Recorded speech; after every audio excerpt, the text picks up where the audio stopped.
Assalamualaikum dear students, welcome to the platform of Nan Academy. I am your host Mohammad Zulqarnain. तो students आज के इस video के अंदर हम 10th क्लास बायोलॉजी जो हमारी न्यू बुक है इसके chapter number 3 human blood circulatory system. Students आज हम इसका 7th लेक्चर स्टार्ट करेंगे जिसके अंदर हम कार्डियोवैस्कुलर डिसऑर्डर्स को जो है वो तफसील से कवर करेंगे। स्टूडेंट्स इससे पहले हम 6 लेक्चर्स कवर कर चुके हैं। उन 6 लेक्चर्स के अंदर हमने ब्लड को, हार्ट को और ब्लड वेसल्स को तफसील से स्टडी कर लिया है। तो स्टूडेंट जिस तरह हर चैप्टर के एंड पे हम कुछ बीमारियों का मुताला करते हैं, इसी तरह इस चैप्टर के एंड पर भी हम कुछ डिजीजेस को स्टडी करेंगे। तो स्टूडेंट्स यहाँ पे देखिए जो कार्डियोवैस्कुलर डिसऑर्डर्स है इसका मतलब क्या है। जहाँ पे भी लफ्ज कार्डियो आ जाए ना, इसका मतलब होता है हार्ट। ठीक है, दिल के हवाले से कोई ना कोई बात हो रही है। जो दिल का स्पेशलिस्ट डॉक्टर होता है उसे कार्डियोलॉजिस्ट कहते हैं। ठीक है, तो कार्डियो लफ्ज है वो दिल के हवाले से है। और वेस्कुलर का मतलब होता है ब्लड वेसल्स, खून की नालियां। डिसऑर्डर्स का मतलब होता है खराबियां। तो स्टूडेंट्स अब कार्डियोवैस्कुलर डिसऑर्डर्स क्या हैं? ये ऐसी खराबियां हैं जिसमें दिल या खून की नालियां शामिल होती हैं। ठीक है, तो स्टूडेंट्स यही इसकी डेफिनेशन है। इसको शॉर्ट फॉर्म में कार्डियोवैस्कुलर डिजीजेस को CVD और स्मॉल में एस लिखा जाता है। कार्डियोवैस्कुलर डिसऑर्डर्स देखें इसकी डेफिनेशन क्या है, हमारी बुक में वो लिखता है द डिजीजेस, बीमारियां दैट इन्वॉल्व, जिसमें शामिल होते हैं कौन? द हार्ट, दिल और ब्लड वेसल्स या खून की नालियां। आर कलेक्टिवली, इनको मजमूई तौर पर कहा जाता है कार्डियोवैस्कुलर डिसऑर्डर्स, या फिर इन्हें ही कार्डियोवैस्कुलर डिजीजेस का नाम दिया जाता है। क्यों स्टूडेंट्स? क्योंकि जब खून की नाली के अंदर, ब्लड वेसल्स के अंदर कोई बीमारी होगी तो वो दिल को मुतासिर करेगी।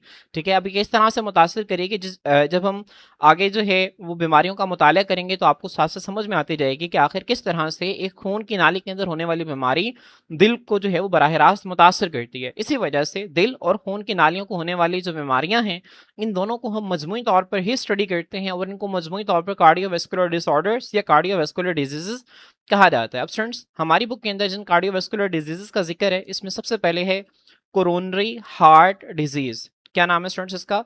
Coronary heart disease. अगर आपको कोई बीमारी नहीं पढ़नी आ रही तो आपने ध्यान से सुनना है, उसके बाद फिर इसको रिपीट करना है। दूसरी है स्टूडेंट्स मायोकार्डियल इन्फारेक्शन। क्या है स्टूडेंट्स?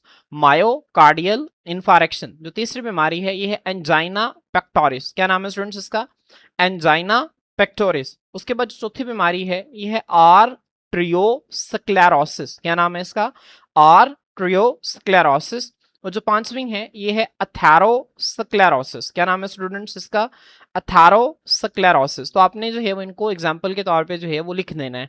अगर आपसे वो शॉर्ट क्वेश्चन के अंदर पूछ लेता है कि कार्डियोवैस्कुलर डिजीजेस क्या होती हैं, तो आप लोगों ने इसके डेफिनेशन के साथ इन एग्जांपल्स को लिखना है। स्टूडेंट्स इसके बाद हमारी बुक के साइड में एक बॉक्स बना हुआ है, वो एमसीक्यूज के हवाले से इंपॉर्टेंट है। अब आपको पता है कि वर्ल्ड हेल्थ ऑर्गेनाइजेशन एक इदारा है जो कि पूरी दुनिया में सेहत के मामलात को देखता है, सेहत के मामलात को मॉनिटर करता है। अब स्टूडेंट्स इस इदारे की रिपोर्ट के मुताबिक जो पूरी दुनिया में डेथ्स होती हैं उसका 32% हिस्सा जो है वो कार्डियोवैस्कुलर डिसऑर्डर्स की वजह से होता है। मतलब पूरी दुनिया में जितनी अमवात होती हैं उनमें से 32% अमवात ऐसी हैं जो कि कार्डियोवैस्कुलर डिसऑर्डर्स की वजह से होती हैं, दिल और खून की नालियों की बीमारियों की वजह से होती हैं। और पाकिस्तान के अंदर ये जो शरह है ये 29% है। ठीक है, फर्टैलिटीज जो हैं ये हलाकतों को कहते हैं। जो पाकिस्तान के अंदर जो कार्डियोवैस्कुलर डिसऑर्डर्स हैं वो कुल हलाकतों का, कुल अमवात का कितना है? 29% हैं। ठीक है, पाकिस्तान के अंदर फर्ज करें कि अगर जो है वो 100 अमवात हुई हैं एक हफ्ते के अंदर, तो उन 100 अमवात में से 29 अमवात ऐसी होंगी जो कि कार्डियोवैस्कुलर डिजीजेस की वजह से हुई होंगी। तो आपने इसको जो है एमसीक्यू के तौर पे याद रख लें। अगर ग्लोबल का लफ्ज इस्तेमाल करेगा तो 32%, और अगर पाकिस्तान का वर्ड आएगा तो 29%। इसी तरह स्टूडेंट्स ये जो साइड बॉक्स के एमसीक्यूज हैं ये हमने इसी तरह ह्यूमन रेस्पिरेटरी सिस्टम में भी देखे थे। तो आप लोगों ने इन वैल्यूज को अलग अलग याद रखना है, इनको कंफ्यूज नहीं करना। ये एमसीक्यूज जो है वो बोर्ड पॉइंट ऑफ व्यू से बहुत इंपॉर्टेंट है। इसके बाद आए स्टूडेंट्स हम सबसे पहली जो है वो कार्डियोवैस्कुलर डिजीज जिसका नाम है कोरोनरी हार्ट डिजीज। स्टूडेंट्स इसको जो है वो हम स्टार्ट करते हैं। कोरोनरी हार्ट डिजीज को शॉर्ट फॉर्म में CHD कहा जाता है। अब स्टूडेंट्स यहाँ पे जो लफ्ज कोरोनरी है ये आपको रिप्रेजेंट करता है कोरोनरी आर्टरी को। किसको रिप्रेजेंट करता है स्टूडेंट्स? कोरोनरी आर्टरी को। अब कोरोनरी आर्टरी क्या होती है ये इससे पिछले लेक्चर के अंदर मैं आपको बताया था। तो स्टूडेंट्स यहाँ पे देखें, जहाँ पे ये एओर्टा जो है यहाँ पे शुरू होता है, इस एओर्टा की जो बेस है ना, जहां से एओर्टा शुरू होता है, वहां से स्टूडेंट्स दो कोरोनरी आर्टरीज निकलती हैं, ठीक है। अब ये एक लेफ्ट साइड पे जाती है, इसको हम कहते हैं लेफ्ट कोरोनरी आर्टरी, और एक राइट साइड पे जाती है, इसको हम कहते हैं राइट कोरोनरी आर्टरी। उसके बाद ये मजीद छोटी छोटी आर्टरीज के अंदर तकसीम होते हैं, ठीक है।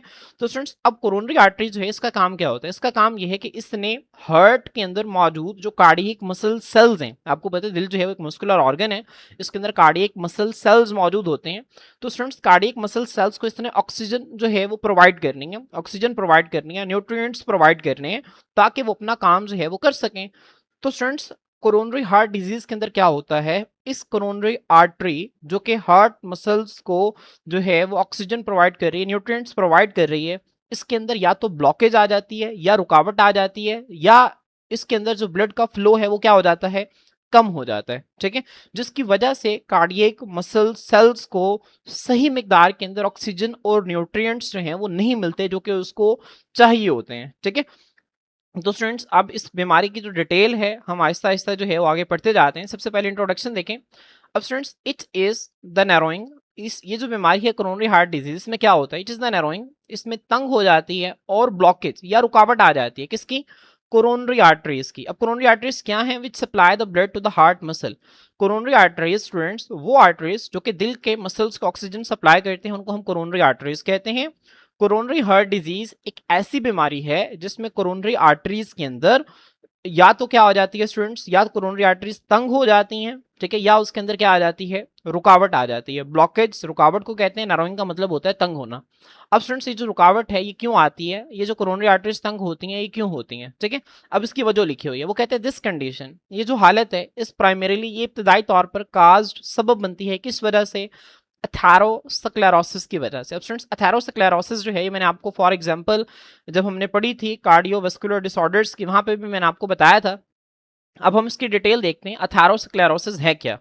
तो स्टूडेंट्स एथेरोस्क्लेरोसिस जो है ये एक ऐसी बीमारी है जिसमें क्या होता है? जिसमें आर्टरीज के अंदर, आर्टरीज आपको पता है ना, ऐसी नालियां जो कि खून को दिल से दूर लेके जाती हैं। तो स्टूडेंट्स अब चूंकि हम यहाँ पे कोरोनरी आर्टरी की बात कर रहे हैं तो हम मेन फोकस हमारा कोरोनरी आर्टरी के ऊपर होगा।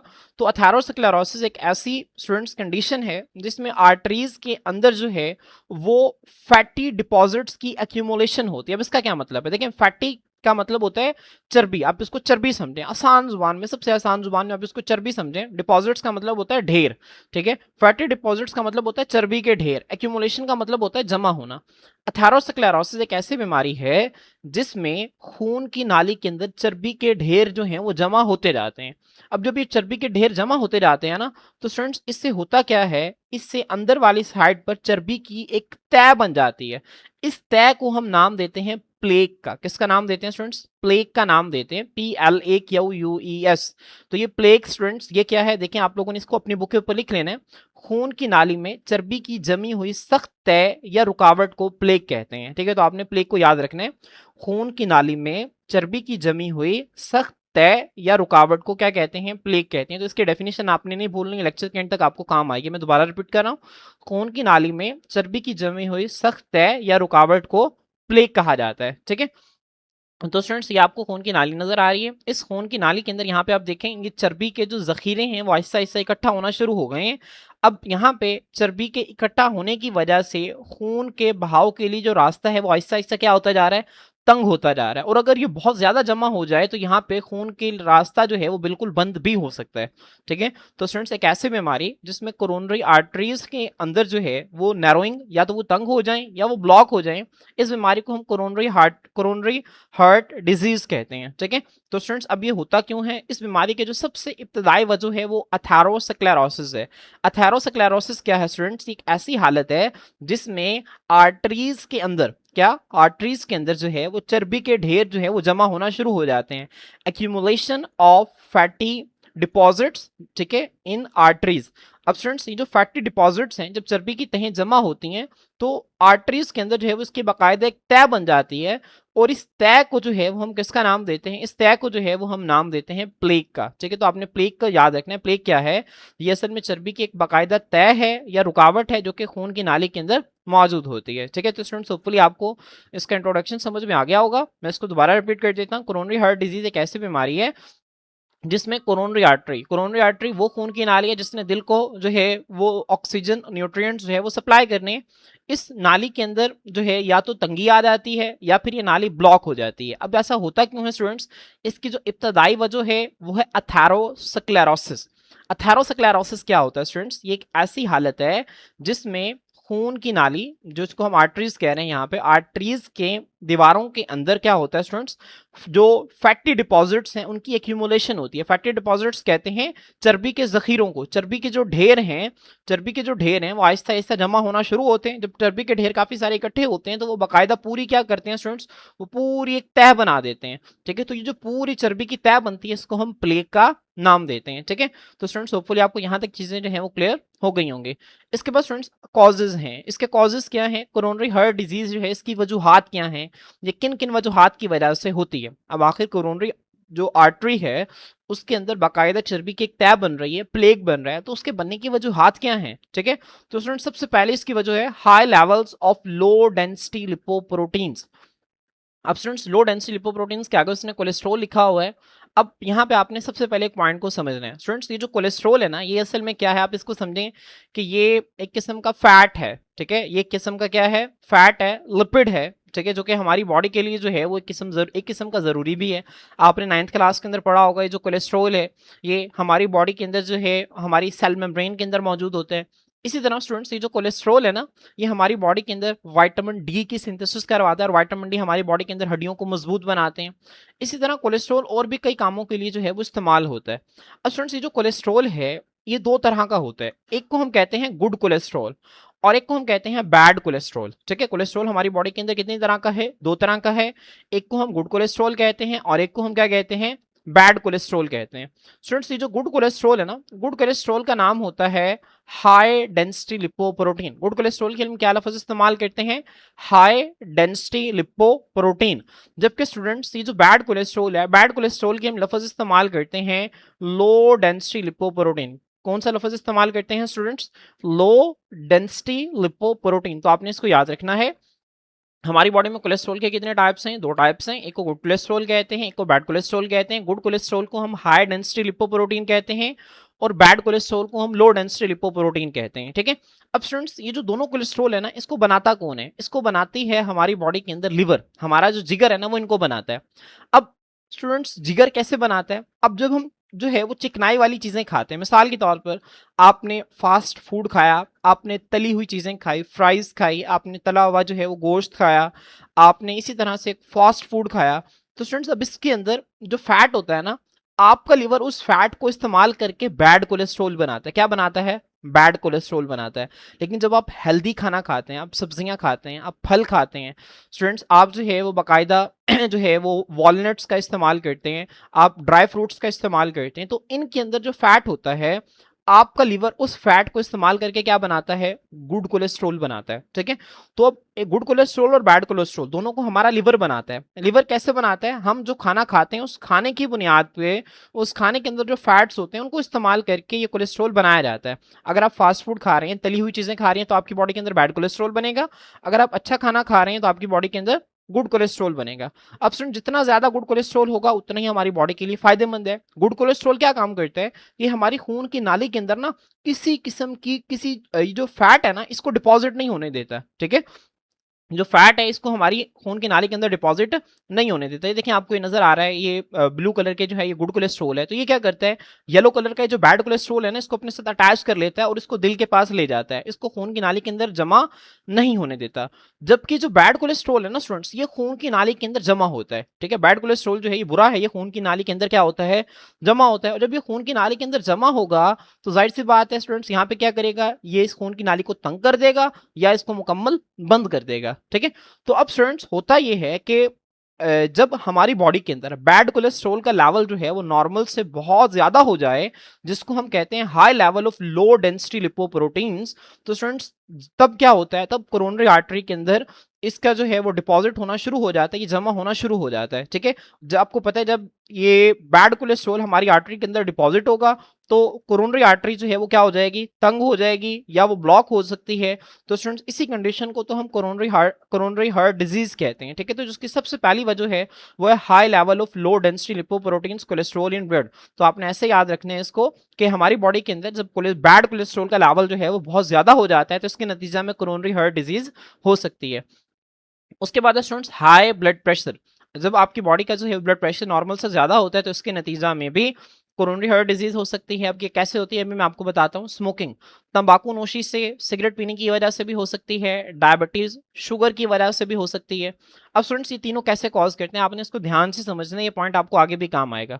अब स्टूडेंट्स अगर आपके ब्लड प्रेशर बहुत ज्यादा है, ठीक है, तो इससे क्या होता है, ये जो आर्टरीज की आपको पता है जो अंदर वाली दीवार है ना, इसको हम एंडोथीलियम कहते हैं। क्या कहते हैं? एंडोथीलियम कहते हैं। हमने स्ट्रक्चर ऑफ आर्टरीज के अंदर देखा था।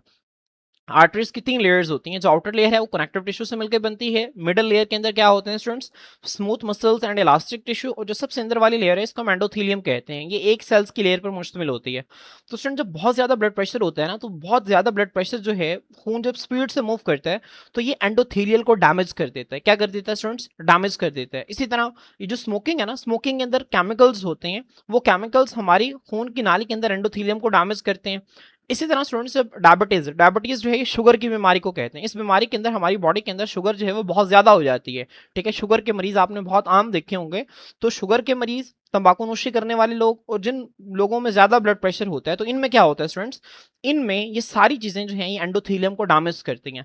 अब सुन, जब ये एंडोथीलियम डैमेज होती है ना, तो ये वाला जो आपको बैड कोलेस्ट्रॉल नजर आ रहा है ना, ये जो लो डेंसिटी लिपोप्रोटीन आपको नजर आ रहे हैं, तो स्टूडेंट्स इनको इकट्ठे होने के लिए जगह मिल जाती है। इनको इकट्ठे होने के लिए जगह जब मिल जाती है ना, तो फिर ये क्या करते हैं, सारे इसी जगह पे इकट्ठा होते रहते हैं, इकट्ठा होते रहते हैं। और ये फिर इतने ज्यादा इकट्ठे हो जाते हैं कि बाकायदा यहाँ पे एक पूरी तह बना देते हैं। और ये जो तय है स्टूडेंट्स, ये जब यहाँ पे बन जाती है तो इसको हम किसका नाम देते हैं? प्लेग का नाम देते हैं। और स्टूडेंट जब ये प्लेग यहाँ पे बन जाती है तो इसी कंडीशन को ही हम क्या कहते हैं? अथेरोस्क्लेरोसिस कहते हैं। और जब अथेरोस्क्लेरोसिस हो जाएगी तो हम क्या कहेंगे? हम कहेंगे कि यहाँ पे कोरोनरी हार्ट डिजीज का प्रॉब्लम है। अगर कोरोनरी आर्टरी के अंदर अथेरोस्क्लेरोसिस हो गई है तो इसी बीमारी को तो हम कोरोनरी हार्ट डिजीज कहते हैं ना। तो हाई ब्लड प्रेशर, स्मोकिंग और डायबिटीज एंडोथीलियम को डैमेज करती हैं। एंडोथीलियम जब डैमेज होती है तो लो डेंसिटी लिपोप्रोटीन या बैड कोलेस्ट्रॉल को जमा होने के लिए एक जगह मिल जाती है, उनको इकट्ठे होने के लिए एक जगह जो है वो मिल जाती है। वो क्या करते हैं, वो उस जगह के ऊपर जो है वो इकट्ठा होते हैं और वहां पे जो है वो इकट्ठे होके एक दूसरे के साथ अटैच होना शुरू होते हैं और वहां पे बाकायदा एक पूरी तह बना देते हैं। उस पूरी तह को जो है हम किसका नाम देते हैं? प्लेग का नाम देते हैं, ठीक है। तो आपने इन चीजों को अच्छी तरह से याद रखना। अब आपको पता चल गया, मैंने आपको बता दिया कि लो डेंसिटी लिपोप्रोटीन की वजह से एथेरोस्क्लेरोसिस कैसे होती है, हाई ब्लड प्रेशर, स्मोकिंग और डायबिटीज की वजह से एथेरोस्क्लेरोसिस कैसे होती है। और जब एथेरोस्क्लेरोसिस होगी कोरोनरी आर्टरी के अंदर, तो इसके नतीजा में क्या होती है? कोरोनरी हार्ट डिजीज होगी, ठीक है। उसके बाद स्टूडेंट्स जो इसका पांचवा कॉज है वो है सिडेंट्री लाइफस्टाइल। सिडेंट्री लाइफस्टाइल का उर्दू में मतलब होता है आरामदेह तर्ज जिंदगी। आरामदेह तर्ज जिंदगी क्या है, मैं आपको जो है वो स्लाइड से दिखाता हूँ। Students this is the sedentary lifestyle. Sedentary lifestyle से मुराद क्या है? आपने खाना खाया, खाना खाने के बाद जो है वो लेट गए, सो गए, मोबाइल यूज कर लिया, इसको सेडेंटरी लाइफस्टाइल कहते हैं। अब इस केस में होता क्या है, जो खाना जो है वो आप खाते हैं वो आपकी बॉडी के अंदर इस्तेमाल ही नहीं होता। आप जो है वो काम नहीं करते, आपकी बॉडी के अंदर वो इस्तेमाल ही नहीं होता। जब वो खाना आपकी बॉडी के अंदर इस्तेमाल होता ही नहीं है तो वो खाना आपकी बॉडी के अंदर चर्बी की शक्ल में जो है वो डिपॉजिट होना शुरू हो जाता है। और इसी खाने की वजह से, ये जो फास्ट फूड है, मैंने आपको बताया था, इसी की वजह से आपका लीवर जो है वो आपकी बॉडी के अंदर बैड कोलेस्ट्रॉल बनाता है। और जब बैड कोलेस्ट्रॉल जो है वो जरूरत से ज्यादा बन जाती है तो वो आपकी कोरोनरी आर्टरी के अंदर डिपॉजिट होना शुरू हो जाती है। और कोरोनरी आर्टरी के अंदर जब वो डिपॉजिट होगी तो वहां पे वो प्लेग बना देगी। जब प्लेग बन जाएगी तो कोरोनरी हार्ट डिजीज आपको हो सकती है, ठीक है। तो इसका जो कॉज है स्टूडेंट्स, ये सेडेंटरी लाइफस्टाइल भी है। तो इसके जो कॉजेज जो हैं ये आपने जो है वो अच्छी तरह से याद रखने हैं कि कोरोनरी हार्ट डिजीज के कॉजेज क्या हैं। तो स्टूडेंट्स होपफुली आपको यहाँ तक चीजें क्लियर हो गई होंगी। उसके बाद स्टूडेंट्स इसके सिम्टम्स क्या हैं, इसके अलामात क्या हैं। तो ये एसिम्प्टोमेटिक होती है इन अर्ली स्टेजेस, मतलब जो शुरू की स्टेजेस है ना, जब कोरोनरी आर्टरी के अंदर जो है वो बैड कोलेस्ट्रॉल की डेपोजिशन हो रही होती है और अभी प्लेग बनी नहीं होती, अभी वो जो चर्बी की एक मुकम्मल तय है ना कोरोनरी आर्टरी के अंदर वो भी बनी नहीं होती, तो तब तक मरीज को जो है वो पता भी नहीं होता कि उसको कोरोनरी हार्ट डिजीज जो है वो है, क्योंकि उसको अलामत ही कोई जाहिर नहीं होती।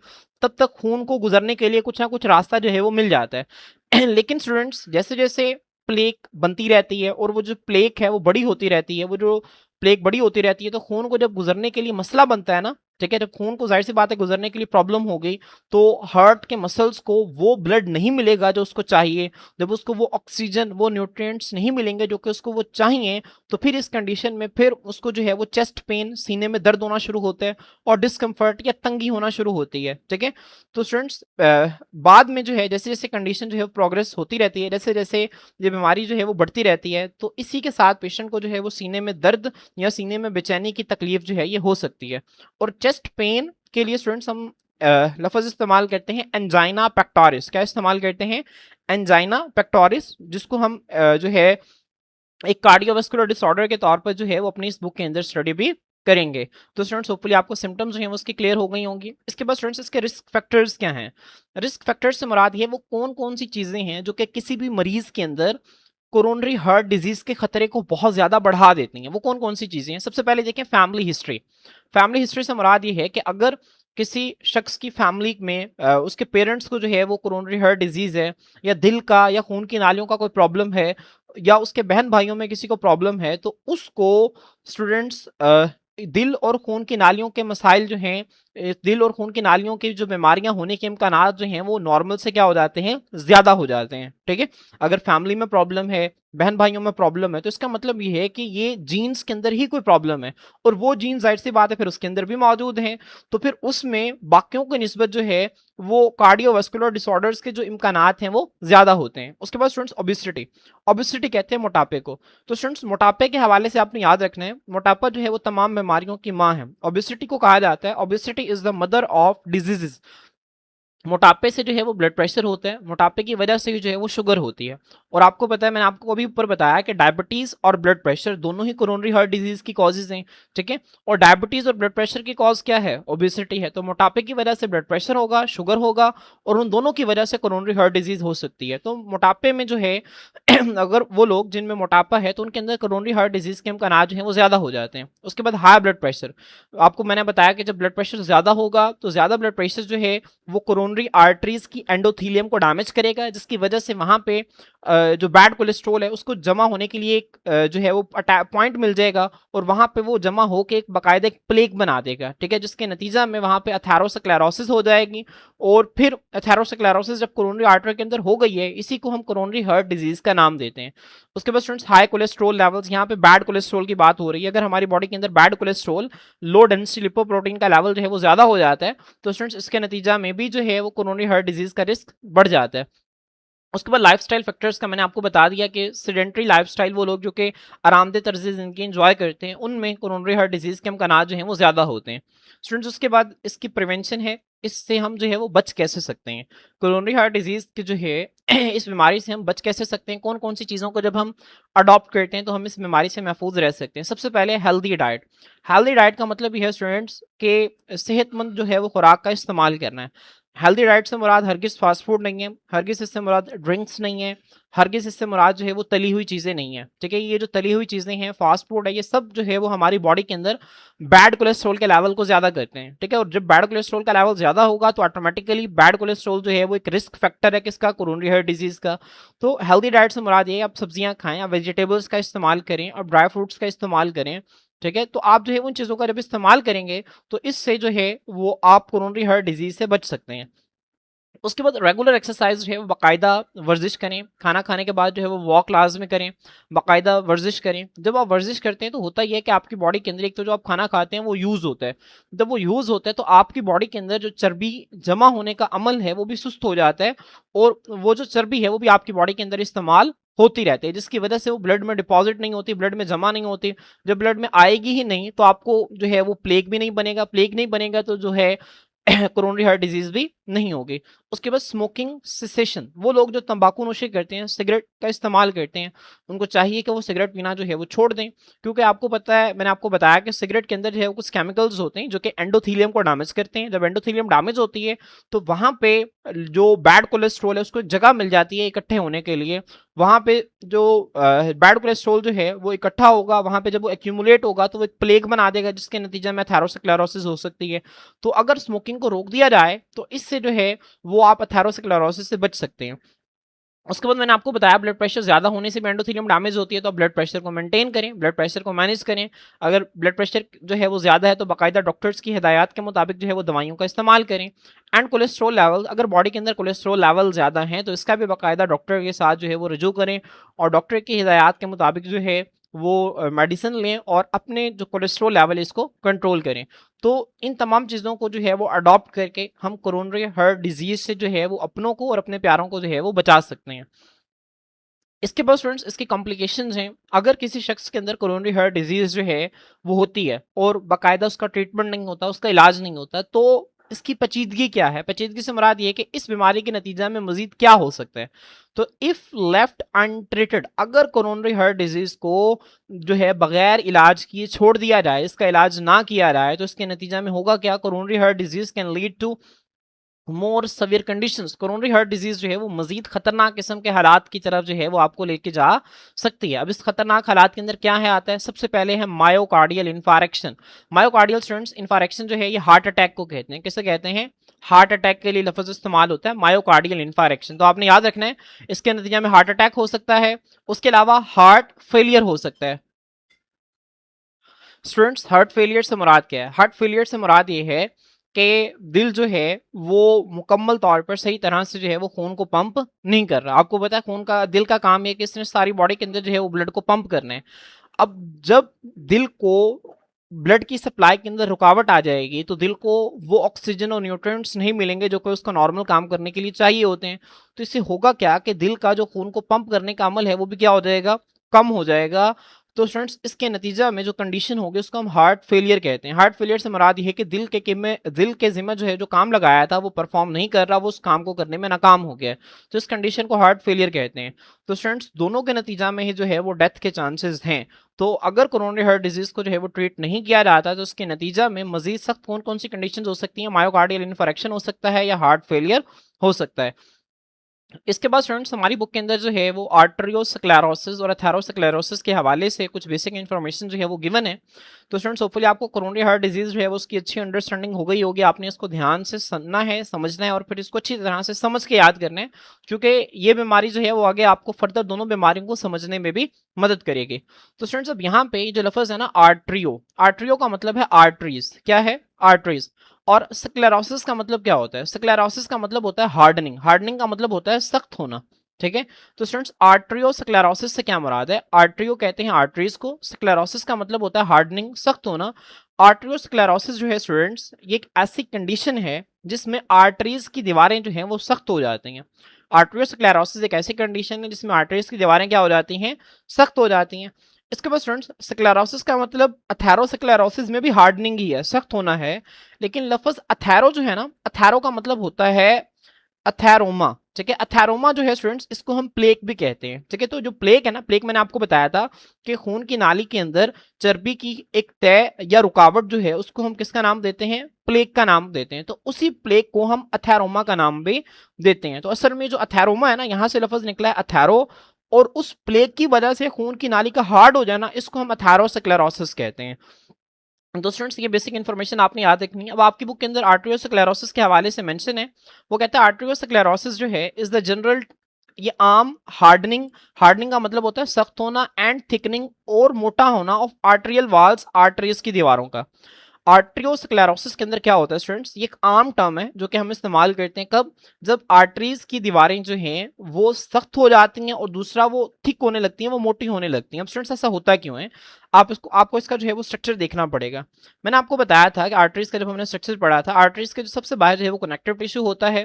कनेक्टिव टिश्यू के अंदर की साइड पे जो है वो यहाँ पे जिसके मिडल लेयर है इसके अंदर स्मूथ मसल्स और इलास्टिक टिश्यू होते हैं और सबसे अंदर जो है वो एंडोथीलियम मौजूद होती है।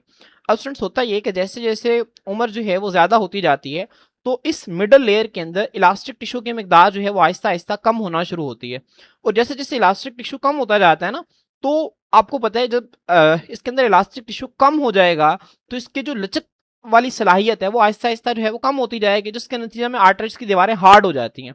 और दूसरा स्टूडेंट्स जब इलास्टिक टिश्यू कम होता जाता है तो इन दीवारों के अंदर एक और प्रोटीन जो है वो इकट्ठा होना शुरू हो जाती है। जब एक और प्रोटीन इकट्ठा होती है तो ये जो दीवारें हैं ये आहिस्ता आहिस्ता मोटी होना शुरू हो जाती हैं। तो स्टूडेंट्स एक ऐसी कंडीशन जिसमें इलास्टिक टिश्यूज आहिस्ता आहिस्ता कम होते हैं और प्रोटीन के जमा होने की वजह से दीवार मोटी होने लगती है। इस कंडीशन को हम आर्टरियोस्क्लेरोसिस कहते हैं। तो स्टूडेंट्स होपफुली आपको इसकी अंडरस्टैंडिंग हो गई होगी। आर्टरियोस्क्लेरोसिस जो है स्टूडेंट्स, ये एक ऐसी टर्म है जो कि हम कब इस्तेमाल करते हैं, जब इस्तेमाल करते हैं जब आर्टरी की दीवारें जो हैं वो सख्त होती हैं और मोटी होती हैं। उसके बाद स्टूडेंट्स जो दूसरी जो कंडीशन है इसको हम एथेरोस्क्लेरोसिस कहते हैं। एथेरोस्क्लेरोसिस मैंने आपको पहले ही बता दिया, ये एक ऐसी कंडीशन है जिसमें आर्टरीज की दीवारों के अंदर फैटी जो डिपॉजिट्स हैं उनकी एक्यूमुलेशन होती है। जो चर्बी के ढेर हैं वो आहिस्ता आहिस्ता जमा होना शुरू होते हैं, वो जो जमा हो जाते हैं तो वो एक मुकम्मल तह बना देते हैं चर्बी की, जिसको हम प्लेक का नाम देते हैं। ठीक है, तो स्टूडेंट्स अब जब वो प्लेक बन जाती है ना, तो उस प्लेक बनने के नतीजा में क्या होता है स्टूडेंट्स, उस प्लेक बनने के नतीजा में वहां पर जो है वो आर्टरी की दीवार जो है वो हार्ड हो जाती है, सख्त हो जाती है, और वहां पे वो थिक भी हो जाती है, मोटी भी हो जाती है। तो यही वो लिखता है, वो कहता है एथेरोस्क्लेरोसिस जो है स्टूडेंट्स, ये असल में आर्टरियोस्क्लेरोसिस की एक मखसूस टाइप है। एथेरोस्क्लेरोसिस के अंदर भी क्या होता है, आर्टरीज की दीवारें सख्त होती हैं और वो हार्ड और वो थिक होती हैं। लेकिन स्टूडेंट्स इसमें क्या होता है, इसमें सख्त और थिक होने की जो वजह है वो है प्लेक, जिसको आप अथीरोमा भी कहते हैं। अब स्टूडेंट्स यहाँ के देखें, इट इज कॉज्ड बाय, इसका सबब क्या है, it is caused by the buildup. Buildup का मतलब होता है जखीरा होना ऑफ फैट्स, चिकनाई वाली चीजों का, कोलेस्ट्रॉल, मैंने आपको बताया ना कोलेस्ट्रॉल जो है आप इसको चर्बी समझ लें आसान जुबान में। तो चिकनाई वाली चीजों का, ये चर्बी का जखीरा होने की वजह से, एंड अदर सब्सटेंसेस, तो दूसरी चीजों के इकट्ठा होने की वजह से क्या बनती है, एक प्लेक बनती है, बाकायदा उसकी एक तह बन जाती है इनसाइड द आर्टरीज, आर्टरीज के अंदर। तो एथेरोस्क्लेरोसिस जो है स्टूडेंट्स, इसमें क्या होता है, इसमें आर्टरीज के अंदर फैट्स, कोलेस्ट्रोल और दूसरी चीजों के जखीरा होने की वजह से एक पूरी तह बन जाती है जिसको प्लेक कहते हैं। ठीक है, जो वो तह बन जाती है तो उसके नतीजा में वहां पे आर्टरीज की दीवारें जो हैं वो सख्त हो जाती हैं और थिक हो जाती हैं, और इस कंडीशन को हम एथेरोस्क्लेरोसिस का नाम देते हैं। तो स्टूडेंट्स होपफुली आपको यहाँ तक चीजें जो है वो क्लियर हो गई होंगी। तो स्टूडेंट्स इंशाल्लाह नेक्स्ट लेक्चर के अंदर हम मायोकार्डियल इन्फारेक्शन और जो एंजाइना पेक्टोरिस है, इन दोनों को हम जो है वो नेक्स्ट लेक्चर के अंदर कवर करेंगे। आज के लिए इतना ही, अल्लाह हाफिज।